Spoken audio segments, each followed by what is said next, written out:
নমস্কার। এখন আপনি স্ক্রিনে দেখছেন এটা কোনো চাকরির আবেদনপত্র নয়, এটা পশ্চিমবঙ্গের নতুন স্কিম অন্নপূর্ণা ভাণ্ডারের ফর্ম 12 পাতা। আজ আমরা কথা বলবো এই স্কিম নিয়ে, কোথায় সাধুবাদ জানানো যায় আর কোথায় প্রশ্ন তোলা যায়। অন্নপূর্ণা ভাণ্ডার নামটাই বলে দেয় উদ্দেশ্য মহৎ, গরিব পরিবারের মুখে অন্ন তুলে দেওয়ার চেষ্টা, যেটাকে সাধুবাদ। রাজ্যে খাদ্য সুরক্ষা নিয়ে সরকারের ভাবনা আছে, এটা অস্বীকার করার কোনো রূপেই উপায় নেই।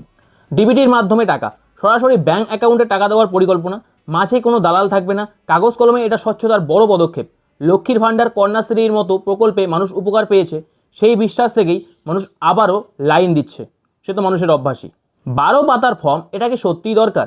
একটা স্কিমের জন্য 12 পাতা? গ্রামের একজন বয়স্ক মানুষ যিনি হয়তো সইটুকু করতে পারেন, তিনি কিভাবে এটা পূরণ করবেন? Aadhaar card, voter card, PAN card, জমির কাগজ, গাড়ির নম্বর, ব্যাঙ্ক অ্যাকাউন্ট, ইলেকট্রিক বিল, বাচ্চার স্কুলের নাম, ভ্যাকসিনের স্ট্যাটাস, হেলথ ইন্স্যুরেন্স, কি নেই এখানে? প্রশ্ন হলো, রেশনের টাকা দিতে এত তথ্য লাগে কেন? নাকি এটা একটা তথ্য ভাণ্ডার তৈরির প্রক্রিয়া? তারিখ নিয়ে ধোঁয়াশা,